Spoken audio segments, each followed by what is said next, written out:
image? Yes, yes, we see you. I see video with you. Yes. And also you could share your screen for presentation. Okay.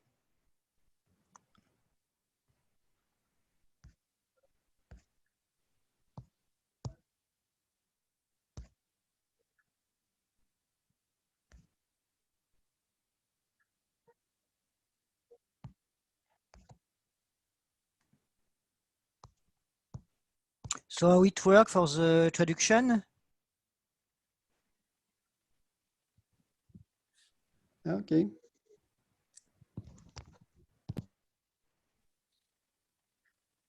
Ivan? Yes, Julian, I see you, not your presentation. And how it works for the translation? I think you could give your presentation in English, and or I will ask just a moment. Я перепрошую, хтось буде перекладати, чи можливо Джуліан хай дає англійською одразу? Хай Джуліан дає англійською, ми потім перекладемо на Ютубі. Okay, Julian, so let's start your presentation with English only, without translation. So you could follow your time and your tempo as you're comfortable for you. Okay.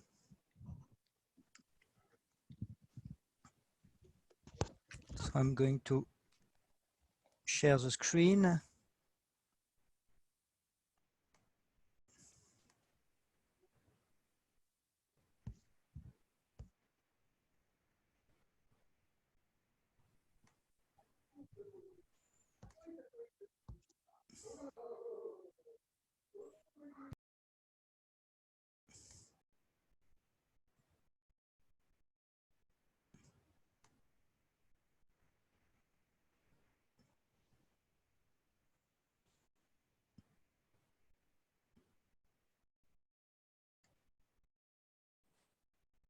Okay, so do you see the PowerPoint presentation? Yes. Yes? Okay, Yes. perfect. Okay, so let's start. Hello everybody, and sorry for the delay. We had some troubles to share the link using Zoom, but now it's okay.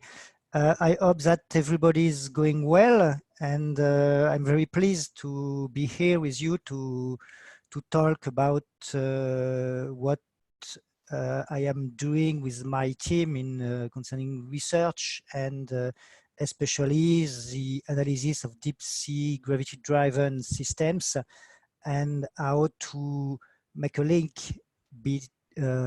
from offshore seismic data and outcrop analogs, thanks to 3D outcrop modeling, and especially using drone photograph for scale issues. So the example that I'm going to use for that is an example coming from one of our ongoing research project in New Zealand.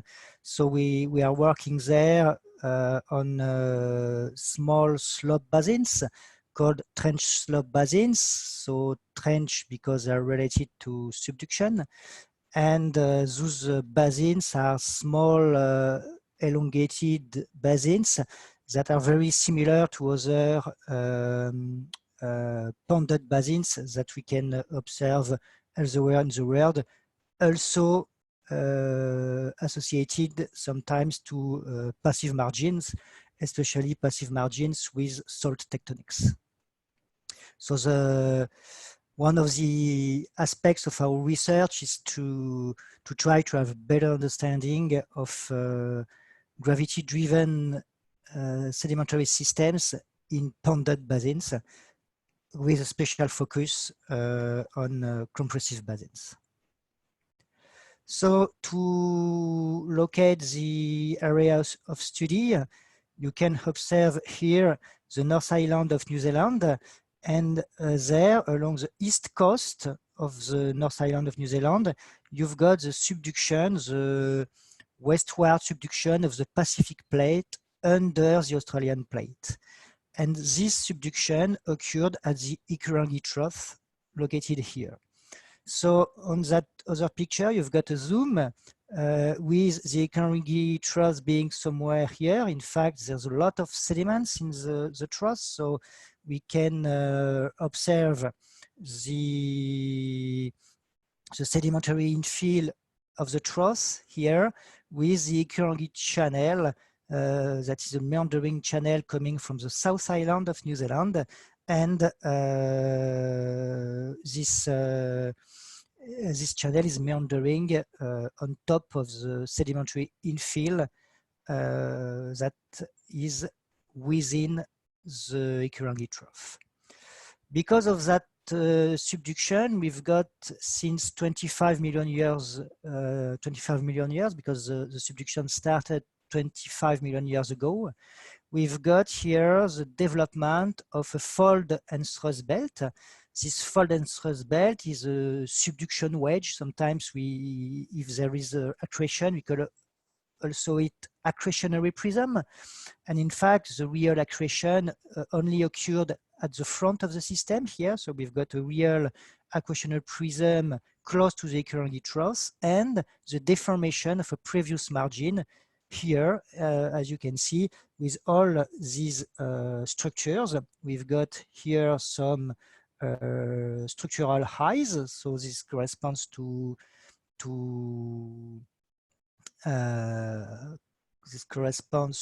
anticlines controlled by thrust faults, and those structural highs separated some intra-slope basins, what we call the trench slope basins. So these small elongated basins that develop on the lower trench slope of the margin. What is particular here in that system is that we've got a very active subduction wedge here offshore. We've got here closer to the coastline of the North Island of New Zealand a shelf, and this shelf corresponds to some sediments covering previous older, you can say older trench slope basins. And we've got also onshore the coastal ranges here, and those coastal ranges correspond to an emerged portion, a non-shore portion of the subduction wedge. So one big interest of New Zealand is that we've got analogues onshore, field analogues of trench slope basin. And it's very rare around the world to see that, especially in a coastal range that is almost 50 kilometers wide for several hundreds of kilometers long.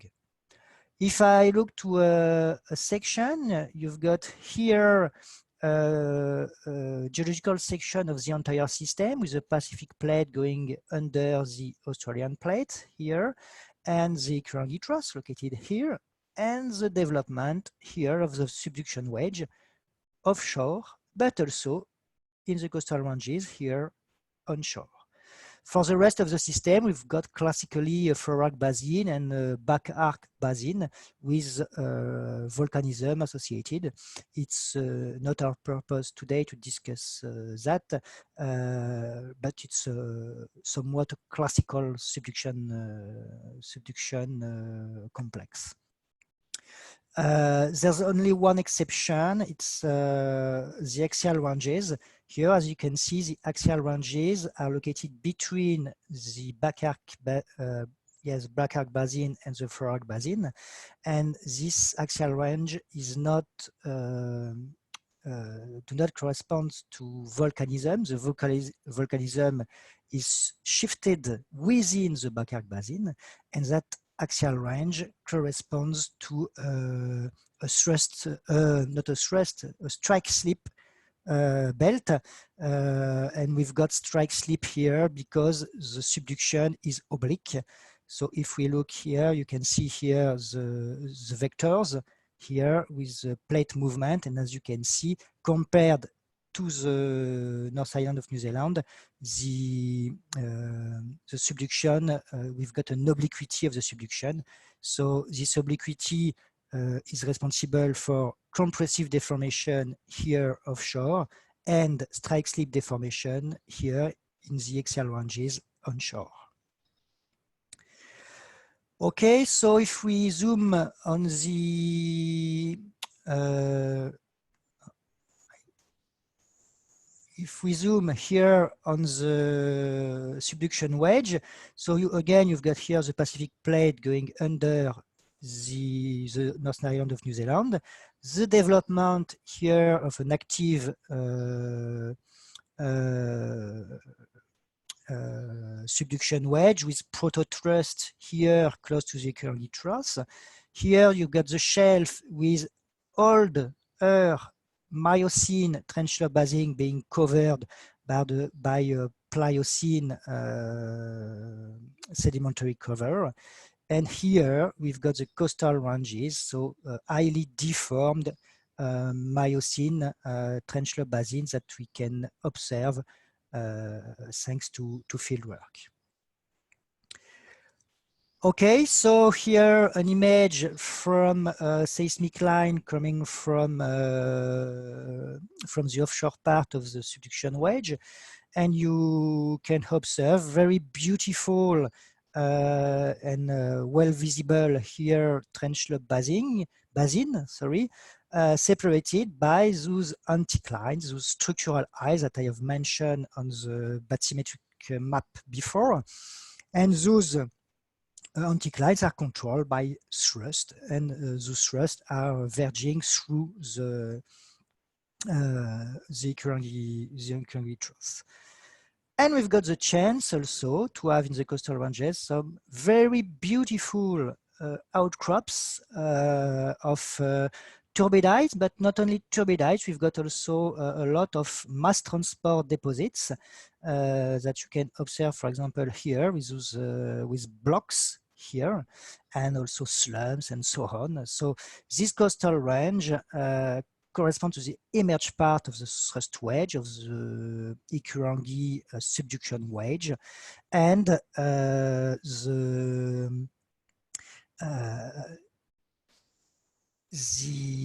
outcrops along the coastline are quite spectacular and authorized the analysis of the infilling of old trench lobe basins that can be compared to the trench lobe basin that we've got offshore, like here and here on that example. Okay, so thanks to field analogs, we've got a knowledge of what are the sedimentary systems and the sedimentary fasces that we can encounter into the trench lobe basins. So we've got some olistostromal depositions, so big debris flows. Those debris flows are generally deposited in front of the thrust, in front of the structural eyes, and corresponds to the destabilization during active tectonics, destabilization of the structural eyes during active tectonics. And within the basins themselves, we've got more organized turbidite system with some distal turbidites, like on this example, with here beautiful Buma sequence, and some also channel levees and lobe deposits. You've got here thick lobes, anomaly thick turbidite lobes. So we've got the range from the feeder systems with the channel levees feeding some lobe turbidite deposits, and the distal fringe of the lobes corresponding to those Buma-like turbidites. So that's a conceptual model coming from our analysis of outcrops. It's quite difficult to make a a direct link between those fasces and what we can observe offshore, and that's the purpose of the presentation, to try to explain how it can be possible to make that relationship. What we know thanks to that analysis from field is we try to reconstitute the tectonostratigraphic evolution of individual basins. So this model here, this model for the evolution of a trench slope basin from step 0, no trench slope basin, no basin, no ponded basin at all, to the step 5 here, the drawing of the previously ponded basin. This was reconstituted thanks to field work. So as you can see, the geometries are clearly derived from our observation of the seismic. So for example, here you can see that the way we draw the basins are typical of what we can observe onshore, but the steps of the tectonostratigraphic evolution here are derived not from seismic data, but from the sedimentary section measurements of field and the analysis, a kind of sequence stratigraphic analysis of the sedimentary succession within the basin. I mentioned previously here these thick lobes, and for example, those thick lobes develop especially during step 2 and 3 of that ponded basin evolution. If I mention especially those lobes and those steps 2 and 3, it's because if we enter in more detail, we can try, and that's the job what Adam MacArthur, one of our colleagues from Leeds, has done with our in a collaboration with us here in Unilassal in Beauvais, and we were able to give more details, even more details than just only 2 steps in the tectono-sedimentary evolution of the basin. In fact, we were able to reconstitute in detail for each sedimentary unit. So here we focus on the development of lobes, the parameters that are responsible for such a kind of accumulation. And in fact, we've got something very complicated because we've got to take into account the structural eyes landward. So for example, here, so I'm talking about the shame A, here the section A. So we've got structural eyes here landward and seaward. The structural eyes landward are responsible for tectonic subsidence, flexural subsidence of the ponded basins, while the uplift of the seaward structural eyes are responsible for landward tilting of the basin itself. So there's 2 kinds of controls on the subsidence of the basins, basin. If you've got an important sediment flux within the basin, meaning that the trench slope basin is a mature one, we've got also not only deposition of the lobes, but also loading, sedimentary loading, that is a third way for to maintain the subsidence of the trench slope basin. And if you, in order to observe such aggradation here, such thick accumulation of lobes, we need to have a balance between those 3 types of subsidence and the sediment flux in order to be in a grading frame, a grading context that may authorize the deposition of SOSIC lobes. If this balance, when this balance is not reached anymore, we can have then MTDs emplacement. And yes, something particular is also that when we are in the grading here period for the basin, for the lobes here, we've got the finer grained sediments, the more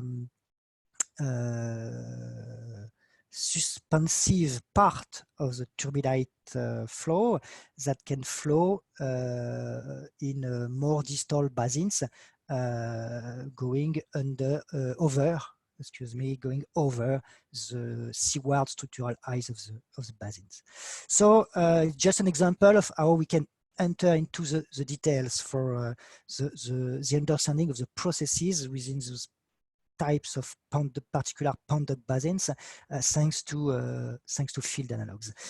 Again, that understanding of processes cannot be reached thanks to seismic data, and in another way, the geometries that we draw for that models are derived, are not observed directly on the field. Those are reconstruction of the basins.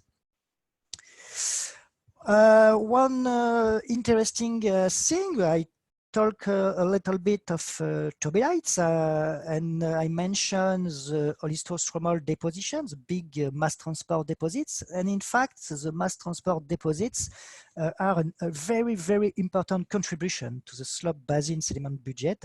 We've got the full spectrum of mass transport that exists within those basins. And so here you can observe a classification. I've got the chance to have a PhD student, Barbara Klossman, who is working on that, and she proposed that classification. And as you can see, it's quite complicated. We've got slides, slumps, debris flows, mud flows, tilted strata, and so on. So a very, very high diversity of sedimentary fascies. And for example, here you can see a way to classify those fascies from not dislocated to highly dislocated fascies, not contorted to highly contorted fascies. Here for the slide slump family, but also some are not really not slumps, but only rafts, kind of raft. And here for the debris flow, mud flow family of mass transport deposit, a classification based on the nature of class. Some are pre-subduction, some are sin-subduction, and we've got sometimes a mixed of pre and sin-subduction class, and also the matrix, high content matrix or low content matrix. So it's quite classical to decipher between debris flows or mud flows. So those highly diversified mass transport deposits are associated to different processes within the ponded basins. And here you've got another way to represent the relationship between the fascies and the processes, with here the numbers that refer to the classifications that we propose, and here again some parameters that help us to decipher between those fascies. So here tilted strata, slide slumps, debris flows, mud flows, and here the grain size, here the nature of the class that I mentioned before, sin subduction, pre-subduction, or both. and here the contorted or dislocated or undeformed character of the fasces, of the gravity-driven fasces. Okay, so it's not so surprising to observe from our field work so many mass transport deposits, because those mass transport deposits also exist offshore. Here I've got a zoom on one of the offshore trench slope basins. So that one is plyo quaternary. We don't have a precise datation within that particular one, but the trench slope basins offshore are more recent compared to their offshore counterpart. Globally, the onshore analogs are Miocene, lower Miocene to upper Miocene in age, while we've got basins going from late Miocene to plyo-quaternary offshore. What we can observe is that we've got a lot of examples of mass transport deposits. So you can observe here in the infilling of the basin that the seismic reflectors are quite well organized. We've got beautiful reflectors. For example, here high frequency reflectors with medium to high amplitude, and sometimes intercalated within those seismic fasces. We've got more not transparent, blank seismic fasces. I can say also reflection free. So reflection-free seismic fasces or chaotic seismic fasces. And those reflection-free and or chaotic seismic fasces are interpreted as a mass transport complex at the seismic scale. What is interesting is that at that scale, we can observe the location of those mass transport deposits. So, for example, here that one is clearly located in front of a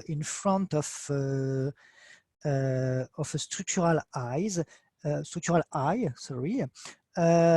while that one is within the basin and here cut by a second order fault. And if we look at that one, that MTD is overlapping on the back of this seaward structural edge of the trench slope basin.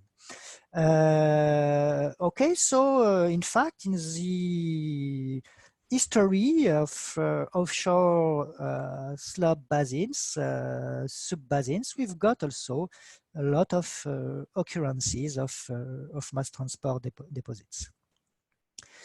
So one of the main questions, you have seen the difference of scale, one scale helping us to identify and describe the fasces and helping us to reconstitute the sedimentary processes, and another scale, the seismic scale, that allow us to have an idea of the geometries of the deposits, their location within the basin, but also according, not according, but the relationship to the structural edges of the basins, and so on. But how to bridge the gap between those two scales of observation, it's a question, and since a long time it was quite difficult to bridge that gap.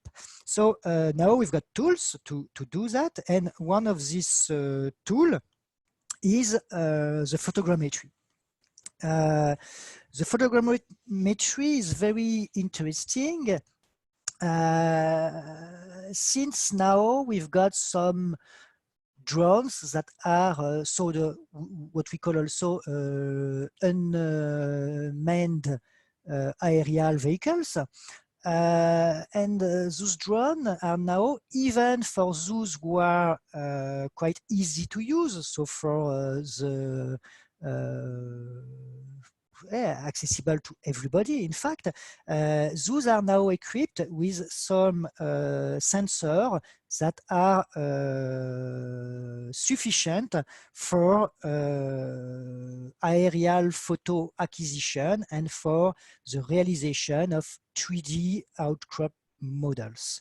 So during a long, not a long time, but during several years, we preferred to use LiDAR data to reconstitute outcrops in 3D. This is very cool, the LiDAR, but it's quite more difficult to use, and it's quite also more expensive. During a long time, it was the only solution because photogrammetric capacities were not sufficient to have enough precision for the models. Now it's not the case, and for example, here for our work we use a Phantom 4 drone, and the Phantom 4 drone is, you can buy it in a shop without a problem. It's clearly accessible, a little bit expensive, but not so much compared to other techniques. And we've got 20 million pixels resolution for the photogrammetric sensor. So it's quite a good resolution. And here you can see one of the result. So we are, that example is taken from the coastal platform, the shore platform of the eastern North Island of New Zealand, so our emerged part of the subduction wedge. And you can see here at low tide, so it's a problem. We've got to take care about special conditions, including the tide. And you can observe here at low tide faults, a beautiful fold also here, an anticline, quite complicated. And here at the scale, a comparison with here a paper from Dutty Jones, here with a seismic example of a mass transport deposit from the sliding part to here the compressive distal part of the mass transport. And that observation, that fold, can be interpreted as a distal part of a mass transport deposit. So something at that scale comparable to what we observe here on seismic data. The advantage is that we've got not only the geometry at a scale that is comparable to seismic data, but we are on the field, so we are able also to work classical geology, measuring some sedimentological section and measuring also some paleocurrents, doing some paleocurrent measurements and so on. So we are able to merge all those different type of data and to incorporate them in a model, in a single model. So I'm going to try to show you how, and to show you some example. So here we've got a view, an aerial view of our playground. So you can see here some outcrops, here, and so we use a drone, so I can show you here some of the outcrops that are used for the PhD thesis of Barbara. And all those outcrops have been drawn and reconstructed in 3D for the purpose of our analysis of the gravity-driven system, and with a special focus, a particular focus on mass transport deposits.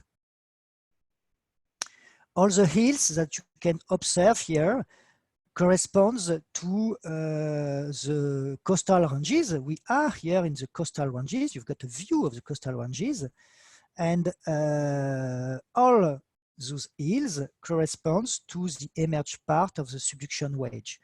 So it's not, again,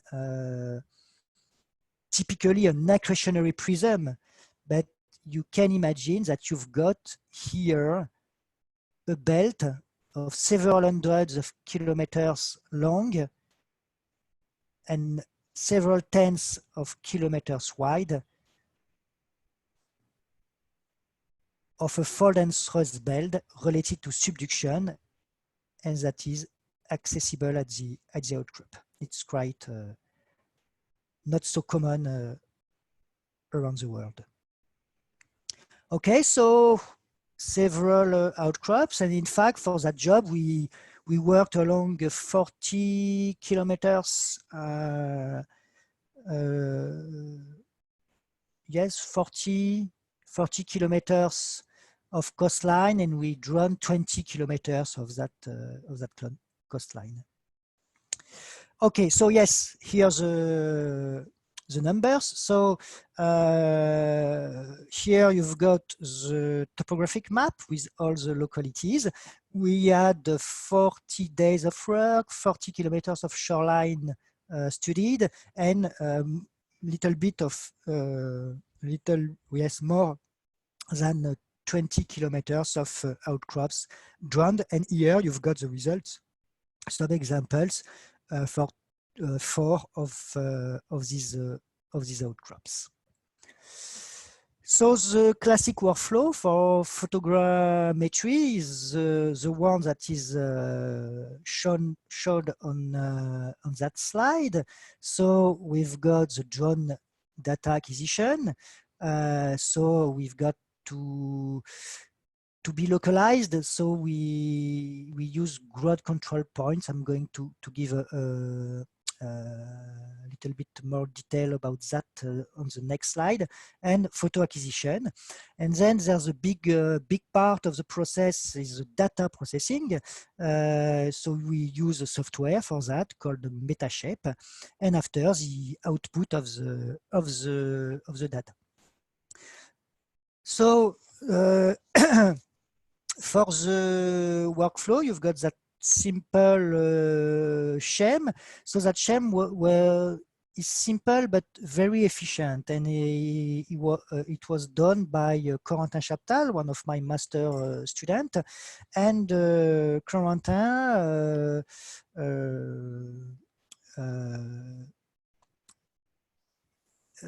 gave here an overview of what is the workflow for the acquisition of drone data, and in the particular conditions that we have in New Zealand. As you have seen, we had both cliffs and the shore platform to drone, and this is excellent because this gives clearly an access to the 3D. So it allows to have a 3D view of the outcrops.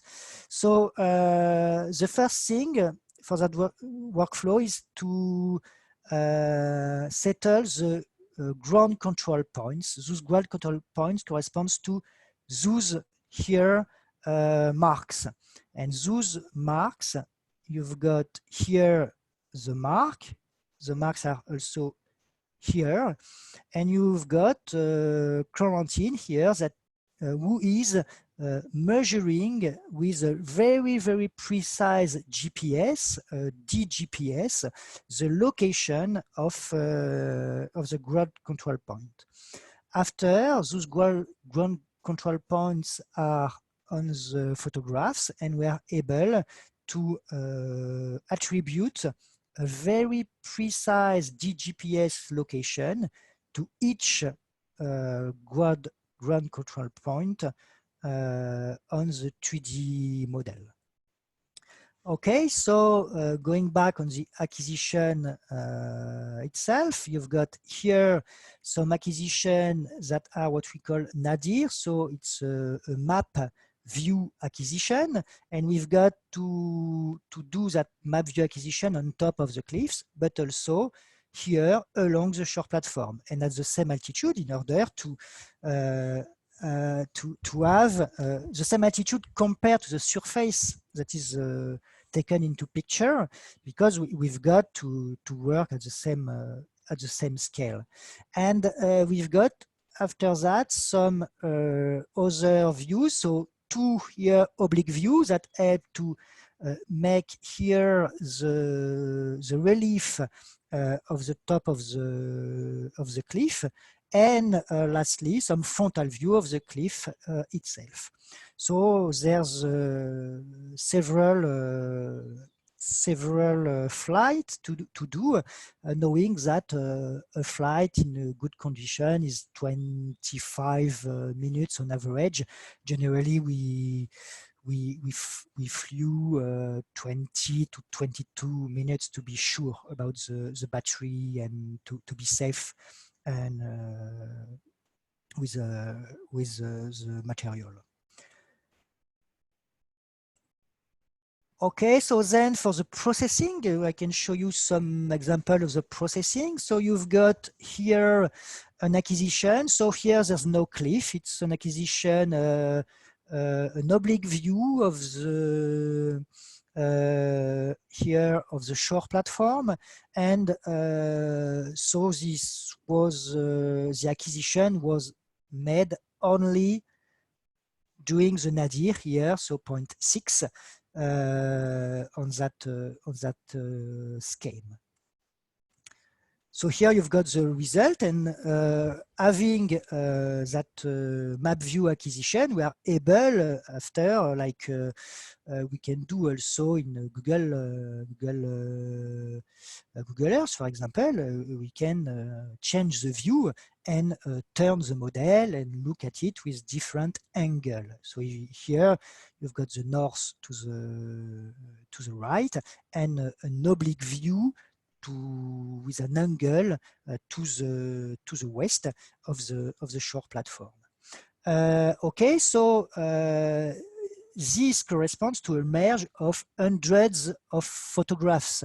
To give you an idea, we can have some models with more than 300 pictures, and some colleagues also working on wider models can use thousands of pictures for one single model. Generally, us in New Zealand, we had several hundreds of pictures to realize such a model. And digitally, this corresponds on the software to points. So in fact, the software transforms the pictures into points, and they tie the picture together using the points. So that's what we call a dense cloud. And you've got here a dense cloud. You've got the number of points here, 46 million points for the dense cloud. After that dense cloud, so you've got here a zoom on the image, and you can see that in fact this image corresponds only to the points at that step.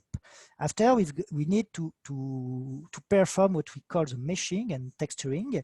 So here you've got the change, sorry, from here only points to, you will see here something that is more realistic, and finally here a real image of the model.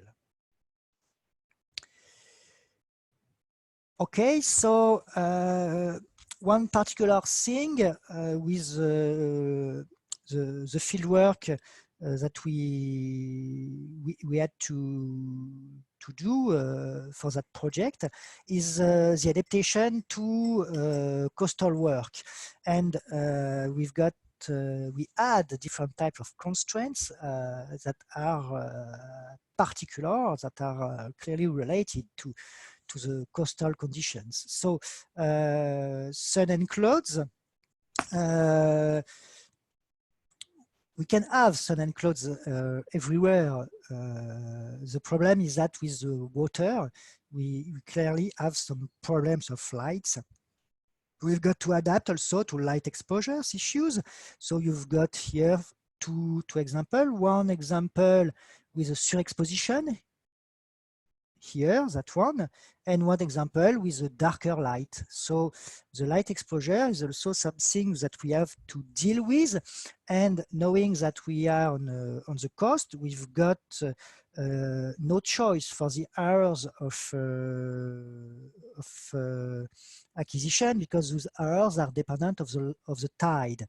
So we cannot choose our preferred light for the acquisition. We have to deal with the light that we have when the tide is low. That's clearly a big constraint.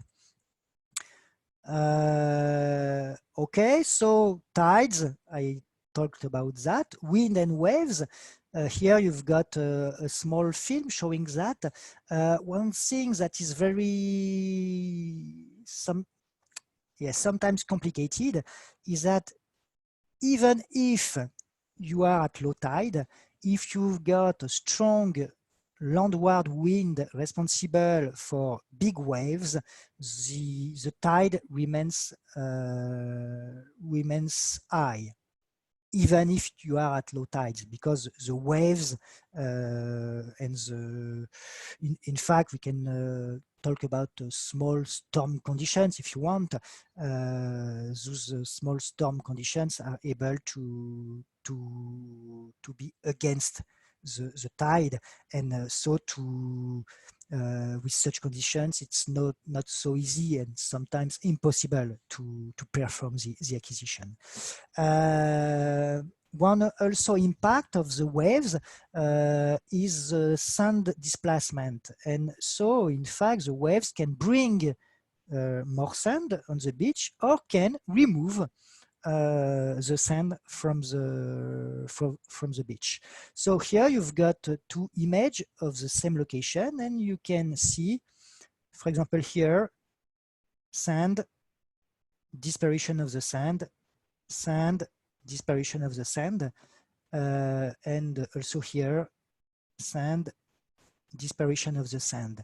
And so those two acquisitions, there's a change of light exposure, slightly change of light exposure, and also a removal of sand thanks to a storm.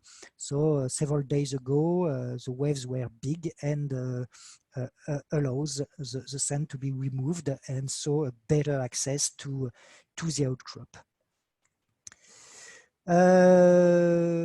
Also, we've got to work to deal with outcrop extent. So sometimes we've got to take several acquisitions from one outcrop. I remember you that one acquisition is 20 minutes. 20 to 25 minutes, so we've got to deal with that. And we've got also to deal with the cliff instabilities to measure the section. It's not really a question for the acquisition, with exception of the ground control points. If the cliffs are too dangerous, it can be impossible to put the ground control points. And in fact, after it's essentially a question also of classical geological work with a cliff like that. And you can see here what we call a flying piece of barrier. In fact, we've got a collapse, total collapse of the cliff here, and so it's quite dangerous to perform the data acquisition in such conditions. Okay, so the challenges in coastal settings, there's a need to adapt the workflows of drone to the coastal environments. We've got to think about how to reduce the impact of climates on the 3D models. We've got to have the most beautiful images as possible, and with good exposures and good light and something homogeneous and with a sufficient resolution for what we want to reach for the 3D models. And also higher resolution on targeted areas without losing too much time and storage capacity. That's one point that I am going to discuss on the next slides, because if I go back on that slide, okay, I mentioned the issue of the outcrop extent. The more the outcrop is long, the more you need time to perform your drone acquisition, and the more you need a number of pictures, and a number of pictures mean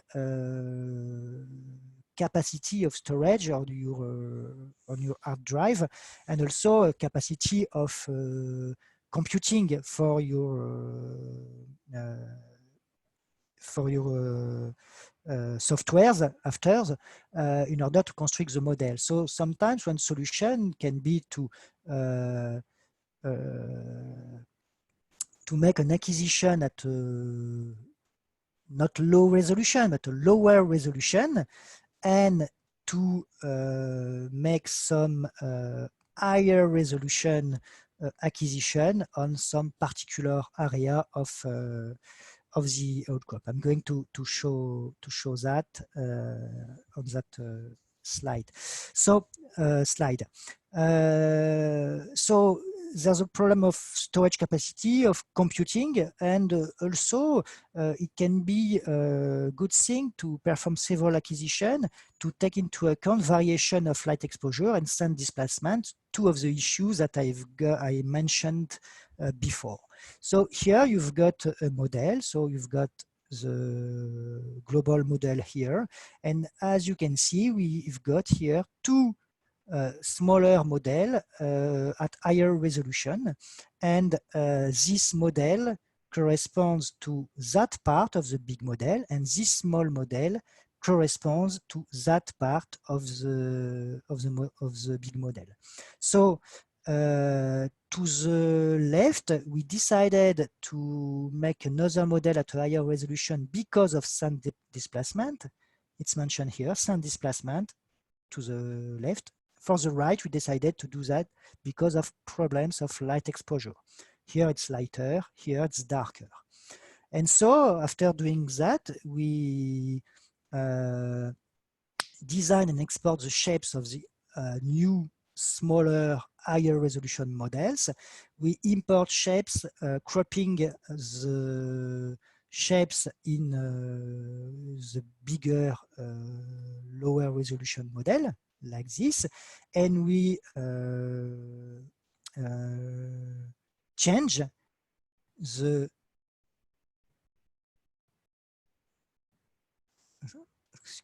we change the ancient portion here and here by the new one, and here you've got the final result, and you can here with that small animation compared here before, after, for the sound displacement. So you can see here we've got 100% of outcrop, and before that change, that cropping and merge of the models, we had sand here.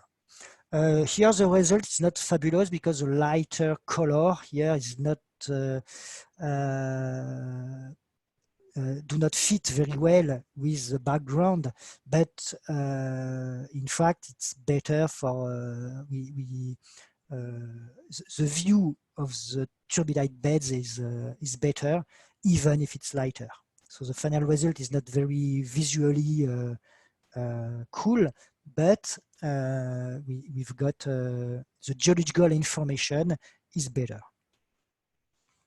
Another example here, you've got the Homewood section here, and this outcrop is 800 meters length with a resolution of 10 centimeters, And here we've got a portion of that outcrop that we decided to drawn again with a higher resolution. We decided that because we had a very strong interest on that part of the outcrop, because it was a place perfect for the analysis of the relationship between mass transport deposits and turbidites. So the idea was not so to drawn again all the outcrop, but only that portion that is 120 meters length with a millimetric resolution. And you can see the result here and the interpretation. And we are therefore able to work in very high detail the sedimentary fascies and their geometries here on that part of the outcrop, but we are still able to consider this detailed analysis in a bigger picture at the outcrop scale. So here we are at with a scale that is comparable to the seismic.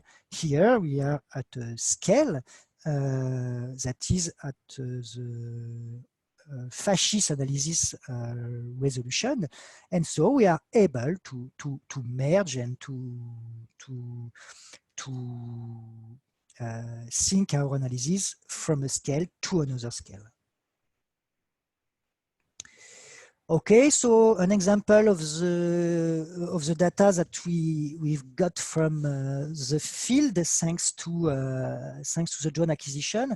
One very useful thing is to always perform the drone acquisition first, and we had at the lodge a printer, and so every afternoon or morning, depending on the tide, we printed some aerial photographs, and we used the photographs on the field.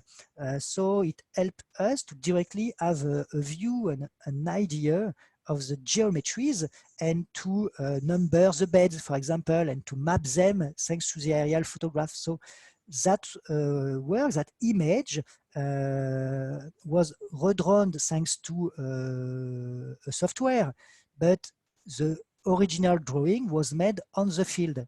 So we add on the field, and you can see the scale. Here you've got a zoom. Here you've got colleagues here.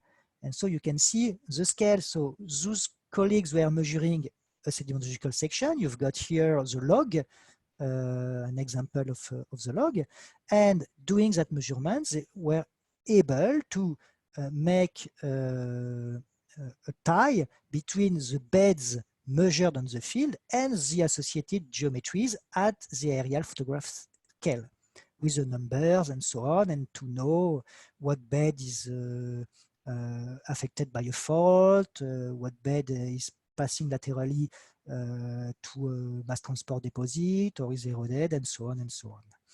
And other data here, you've got also an example of a stereo with section measurements, paleocurrent measurements. Sorry. So that's typically the type of workflow that we can use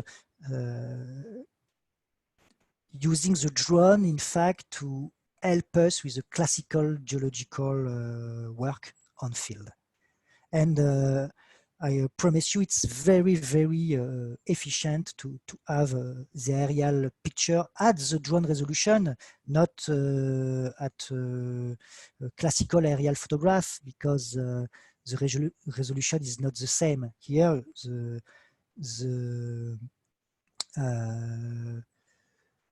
to go from the aerial picture to the sedimentary structure within a single bed, it's quite easy and very impressive in terms of understanding of the things.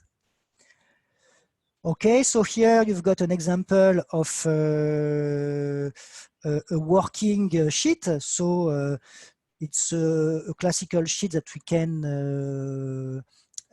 do at the end of a working day on field after having the 3D model.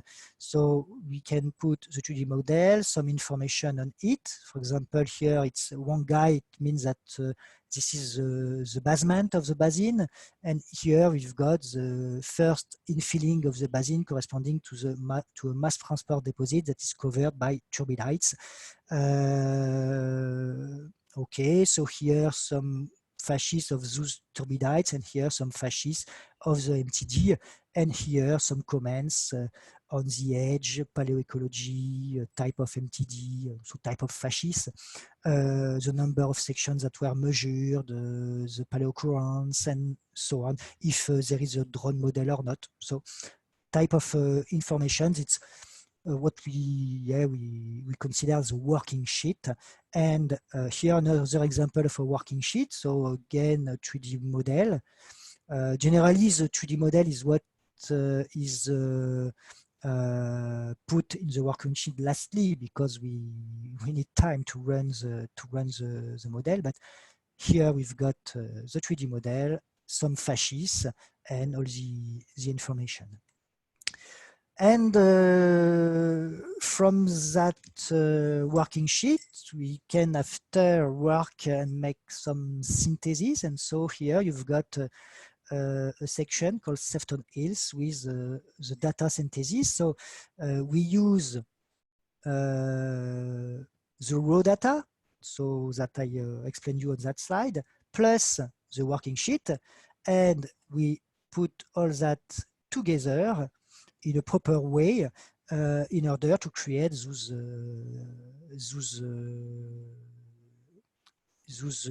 synthetic sheet with the 3D model, the interpretation of the 3D model, the fasces that are not only shot but also classified, the sedimentary section, one or several depending on, and some analysis of the fasces.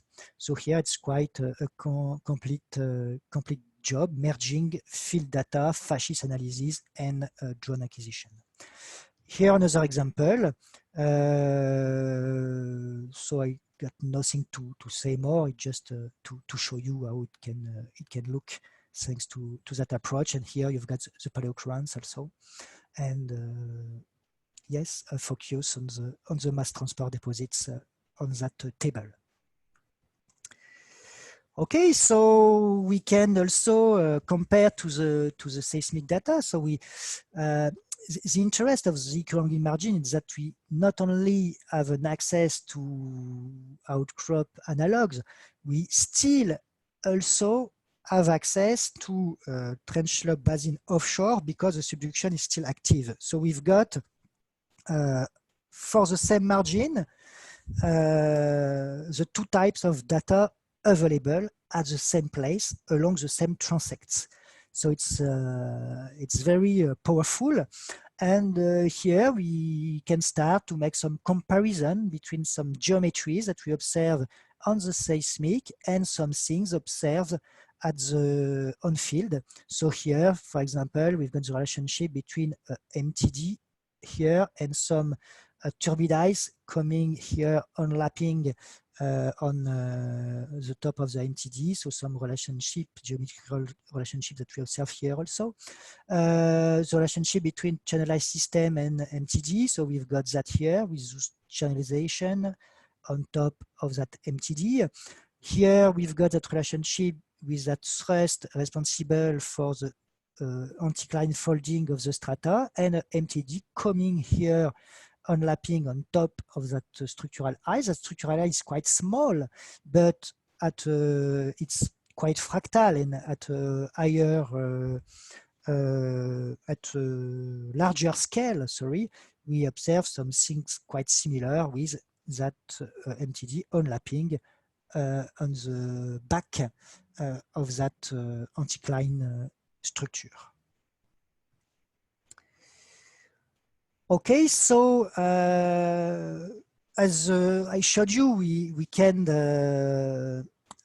bridge the gap thanks to those data between seismic and classical field data.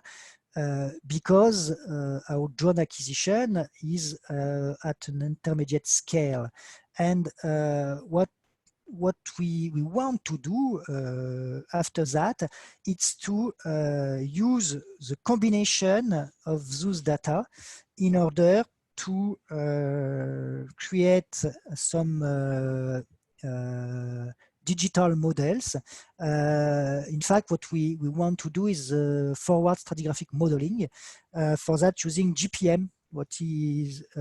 This is a forward stratigraphic software of Schlumberger, and you can see here an example of a GPM model that one of our master students made from some field data on the basin that I showed you at the beginning of the talk.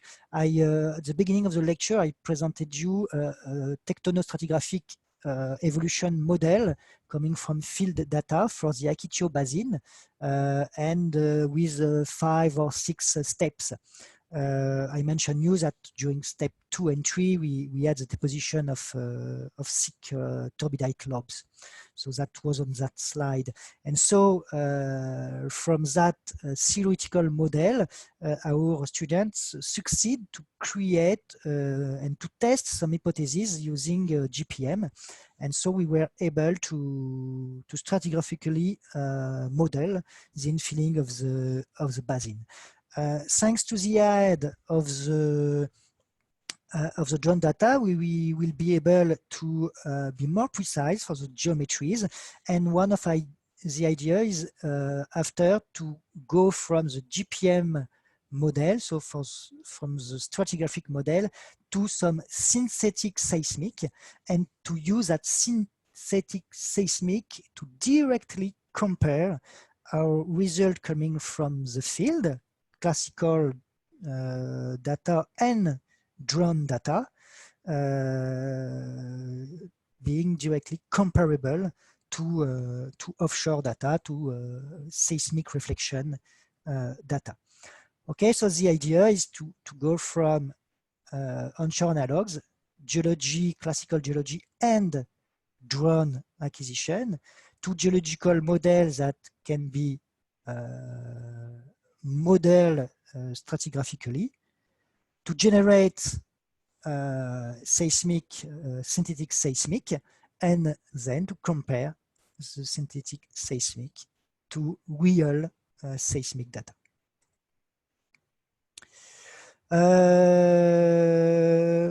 Okay, I think that it's yeah, okay, so thanks for your attention. Just a last image. I comment. Yes, I have commented it a little bit before, but it's more yeah, clearer here. You've got the colleagues here measuring the section, the sedimentological section here. And so, as you can see, they've measured that bed, they've measured also that one. And looking at the aerial photograph of the drone picture, we can see that that bed is disappearing laterally because it is cut by the overlying bed. And that one, in fact, is pitching out to the right, but is thickening laterally to the left, and in fact it's channelized here, cutting into the underlying strata.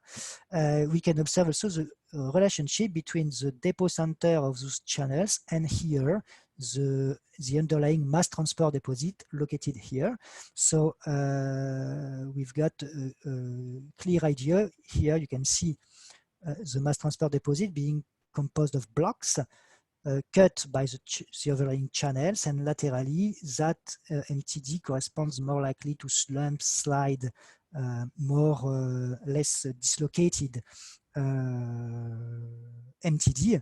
So it's a very, very good point to have access to all those observation and information during the field work.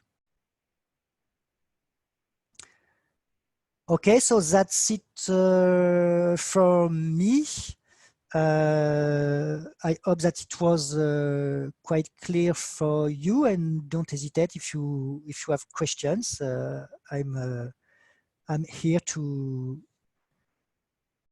answer to it.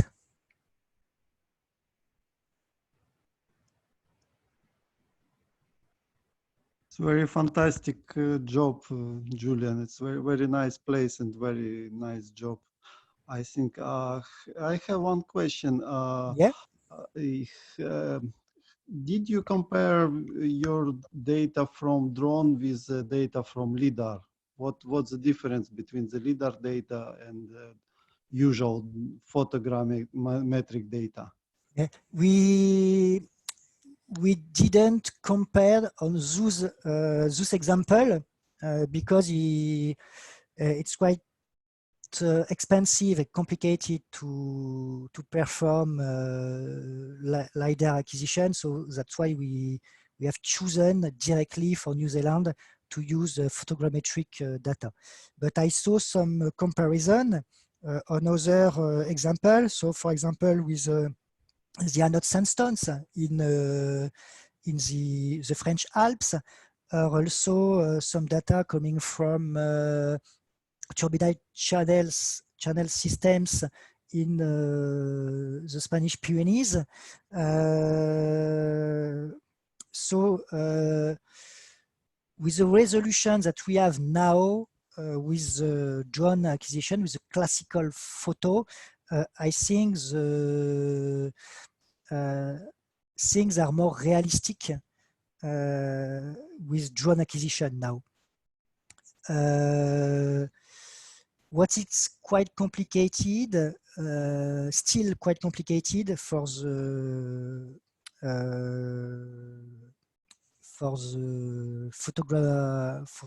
photogrammetry, the drone acquisition, is that the softwares for interpretation are quite not so useful or so robust compared to what can be done with LiDAR data, because LiDAR data exists since a very long time now, and so the exploitation of the 3D models after the creation is quite well known. For the photogrammetry, the acquisition and the processing is perfect, but the interpretation phase is still quite to improve. The softwares are not so good. I don't know if it answers your question.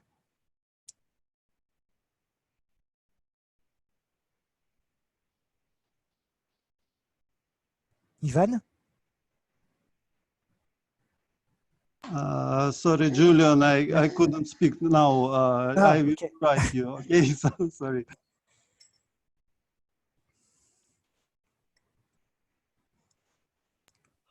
Maybe somebody have a question also?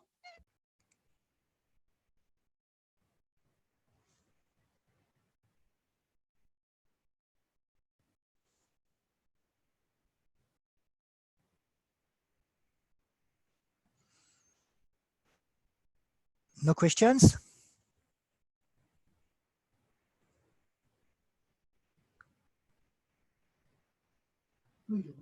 I think your presentation is so huge that we need many time to have it's so many questions for your presentations. It's not so easy to formulate it.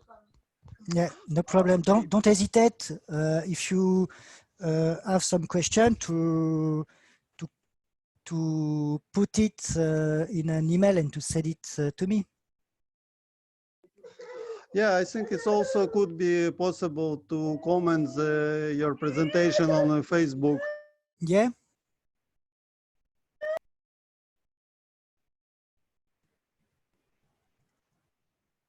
No problem.